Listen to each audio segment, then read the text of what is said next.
Hi guys, a very warm welcome to the channel Sahil Outsider. Books पढ़ने का शौक़ मुझे बचपन से है। अलग अलग सब्जेक्ट्स की मैं बुक पढ़ता हूँ, चाहे वो स्पिरिचुअलिटी हो, रिलीजन हो, फ़िलासफ़ी हो, साइकोलॉजी हो, लिटरेचर हो।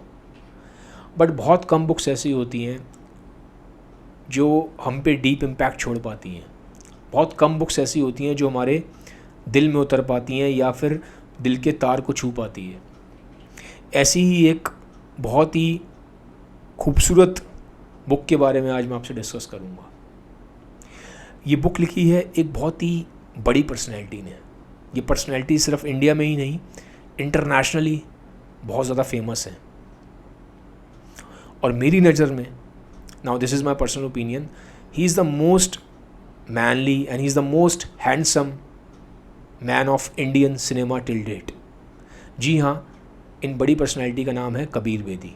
कबीर बेदी खाली इंडिया में ही नहीं, इटली में बहुत ज़्यादा फेमस है। इटली का बच्चा बच्चा इनका नाम जानता है और हॉलीवुड में भी इन्होंने काफ़ी नाम कमाया है। अब जो बुक इन्होंने लिखी है ये स्पेशल क्यों है? ये स्पेशल इसलिए है, दो कंपोनेंट मुझे इसके बहुत अच्छे लगे बुक के। पहला, ये बुक बहुत ही ब्यूटीफुल तरीके से लिखी गई है। जैसे एक पोएट होता है ना, एक पोएट जब नेचर को डिस्क्राइब करता है या एक लवर अपने बिलवेड को डिस्क्राइब करता है, उतनी खूबसूरती से बुक में लाइंस को चूज़ किया गया है। सेकंड चीज़, बहुत ब्रूटल ऑनेस्टी के साथ लिखी है। इस बुक के थ्रू आपको एक फिल्म स्टार की इमोशनल साइड, उसकी इंटरनल लाइफ के struggles, ups downs, happiness, varied emotions, इन सब के बारे में मालूम पड़ता है। तो कुछ लेसन्स हैं, मैं आपको कुछ बताऊंगा जो मैंने इस बुक से सीखे हैं, ठीक है? और मुझे लगता है ये आप सबके काम आएंगे। तो पहला लेसन ये है कि एक मिडिल क्लास का इंसान भी अगर हार्ड वर्क करता है, डेडिकेशन के साथ काम करता है और अपना 100% देता है तो वो सक्सेसफुल हो सकता है। क्योंकि कबीर बेदी एक मिडिल क्लास फैमिली को बिलोंग करते हैं, दिल्ली के रहने वाले थे और 700 रुपये लेके, इनके पास जेब में 700 रुपये थे जब ये दिल्ली से बॉम्बे गए थे ट्रेन पकड़ के। और कोई इनका गॉडफादर नहीं था, किसी को ऐसे बॉम्बे में कोई इनका बड़ी जान पहचान नहीं थी, बट उसके बावजूद भी सिर्फ अपने दम पे, प्योर टैलेंट के बेसिस पे इन्होंने नाम कमाया है, सक्सेस पाई है। तो ये एक बहुत बड़ा लेसन है कि मिडिल क्लास का इंसान भी अगर ठान ले, हार्डवर्क करे, ठीक है, और अपने ऊपर विश्वास रखे तो ड्रीम्स को अचीव कर सकता है। तो पहला लेसन ये है। सेकंड जो लेसन है बुक का वो है रिलेशनशिप के ऊपर। कबीर बेदी की लाइफ में मल्टीपल रिलेशनशिप रहे हैं और कैसे रिलेशनशिप्स में अप्स एंड डाउन्स होते हैं और कैसे ब्रेकअप्स को इन्होंने हैंडल किया, इससे बहुत कुछ आपको भी सीखने को मिलेगा। क्योंकि आज की डेट में भी ब्रेकअप्स की वजह से काफ़ी सारी प्रॉब्लम्स यंगस्टर्स को झेलनी पड़ती है, ठीक है, मेंटल लेवल पे भी, और हर तरीके से वो आपको अफेक्ट करती है रिलेशनशिप के इश्यूज़। तो कबीर बेदी ने बहुत ही ब्यूटीफुल तरीके से बुक में इस चीज़ को डिस्क्राइब करा है, बहुत विविडली डिस्क्राइब किया है, डिटेल में डिस्क्राइब किया है। तो जब आप पढ़ेंगे तो डेफिनेटली, क्योंकि देखो यार, कोई भी रिलेशनशिप हो, चाहे गर्लफ्रेंड बॉयफ्रेंड का हो, चाहे हस्बैंड वाइफ का हो, जब रिलेशनशिप एंड होता है तो वो बहुत ही ट्रॉमेटिक होता है, ठीक है? तो इस पार्ट को काफ़ी अच्छे से इन्होंने डिस्क्राइब किया है। तो आपको सीखने को मिलेगा बहुत कुछ, रिलेशनशिप्स के अप्स एंड डाउन्स, कैसे ब्रेकअप को आप ओवरकम कर सकते हो, ठीक है, कैसे जो रिलेशनशिप में हम गलतियां करते हैं, ये सब चीज़ें भी आपको बहुत हद तक सीखने को मिलेंगी। तो ये सेकंड लेसन है। थर्ड लेसन है स्पिरिचुअलिटी के ऊपर। कबीर बेदी के फादर मदर दोनों ही हाईली स्पिरिचुअल पर्सन थे। इनफैक्ट मैं आपको बताता हूँ किस लेवल की स्पिरिचुअलिटी थी कि जो उनके फादर थे बाबा बेदी, वो सिर्फ इंसान को देख के थोड़े से मिनट के डिस्कशन में बता देते थे कि इस इंसान की रूट प्रॉब्लम क्या है। मतलब जो इंसान, सोचो आप, सालों साल साइकोलॉजिस्ट के पास जा रहा है, साइकेट्रिस्ट के पास जा रहा है, साइकोथेरेपिस्ट के पास जा रहा है, वहाँ पे ठीक नहीं हो पा रहा। इनके फादर जो कि हाईली स्पिरिचुअल पर्सन थे, बाबा बेदी, वो उस इंसान से कुछ मिनटों की बातों में उसको ठीक कर देते और पहचान लेते थे कि इसकी रूट प्रॉब्लम क्या है। तो इतनी उनके पास स्पिरिचुअल पावर्स थी इनके फादर के पास। मदर भी इनकी बुद्धिस्ट नन थी और बहुत ही हाईली स्पिरिचुअली इवॉल्व्ड वुमेन थी। इनफैक्ट मैं आपको बताता हूँ, जब इनकी मदर की डेथ हुई थी तो डेथ भी पता है कैसे हुई थी कि वो होटल के एक रूम में थी, उनको चेस्ट में पेन हुआ, ठीक है। तो जब चेस्ट में पेन हुआ तो जो उनके साथ उनकी एक असिस्टेंट थी, तो वो जाके बाहर गेस्ट वेस्ट को बुलाने गई और लोगों को बुलाने गई कि कुछ प्रॉब्लम हो रही है इनकी मदर को। जब आके देखा तो जो उनकी मदर थी फ्रेडा बेदी करके, वो एक मेडिटेशन के पोज में बैठी थी। जो मेडिटेशन का पोज होता है ना, समाधि का पोज, बिल्कुल आप सीधे बैठते हो, ऐसे मेडिटेट करते हो। तो at the time of a death also, उनकी डेथ देखो अब कैसे हुई है, मेडिटेशन के पोज में इंसान बैठा हुआ है। शी वॉज ब्रेथलेस, पल्स नहीं थी, लेकिन बहुत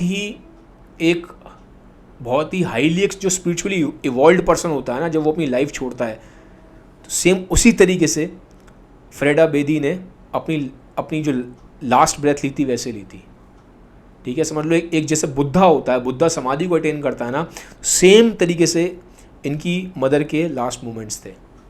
तो बहुत ही हाईली स्पिरिचुअल पर्सन, उनके ऊपर ऑलरेडी बहुत सारे ऑथर्स ने बुक लिखी हुई है, फ्रेडा बेदी करके, ठीक है। तो she was a very very spiritual person, और इन दोनों ही का, फादर मदर का, कबीर बेदी पे काफ़ी ज़्यादा इम्पैक्ट रहा है। इनफैक्ट लाइफ में जब इनकी प्रॉब्लम्स होती थी ना, तो ये फादर और मदर के पास ज़रूर इन्होंने कांटेक्ट किया है, और कुछ ना कुछ इनके फादर मदर को इंट्यूशंस हुए हैं इनको कि कुछ ना कुछ प्रॉब्लम आपकी लाइफ में, अब आप ऐसा करो, ठीक है। और बहुत बार जब इनके पेरेंट्स नहीं भी रहे तो भी कबीर ने हमेशा यूनिवर्स की तरफ देख के और जो स्पिरिचुअल पावर्स होती हैं उनसे हेल्प के लिए ज़रूर एक गुहार लगाई है, ठीक है। तो ये आपको स्पिरिचुअलिटी का लेसन इस बुक से ज़रूर मिलता है, क्योंकि डीप स्पिरिचुअलिटी दिखाई गई है बुक में, ठीक है। फोर्थ पॉइंट में बोलूँगा, आपको ये मालूम पड़ता है जो स्टार्स होते हैं, फिल्म स्टार्स होते हैं, और बड़े बड़े फिल्म स्टार, क्योंकि काफ़ी बड़े स्टार थे ये, उनकी भी लाइफ में काफ़ी हार्डशिप्स होती हैं। मेंटल हार्डशिप्स भी होती हैं और फाइनेंशियल हार्डशिप्स भी होती हैं। मेंटल हार्डशिप्स कैसे, जैसे डिवोर्स हुआ, डिवोर्स मैंने बताया अपने आप में एक ट्रॉमेटिक एक्सपीरियंस होता है, आसान नहीं होता उसको लेना। फिर इनका एक बहुत ही यंग लड़का था, सिद्धार्थ, ठीक है, अनफॉर्चुनेटली उसकी भी डेथ हो गई थी, ठीक है, उसने सुसाइड किया था। तो उस मेंटल ट्रॉमा को जीना, रिलेशनशिप्स के एंडिंग को, और जो उनके स्पेशली जब उनके सन की सुसाइड में डेथ हुई, तो ये अपने आप में यार बहुत बड़ा मेंटल ट्रॉमा होता है, ठीक है। हमें दूर से देखने में लगता है कि यार फिल्म स्टार है, उसकी लाइफ में सब कुछ अच्छा है, ऐसा नहीं होता, ठीक है। उनकी अपनी एक स्ट्रगल होती है लाइफ में। फाइनेंशियल स्ट्रगल भी रहा इनको।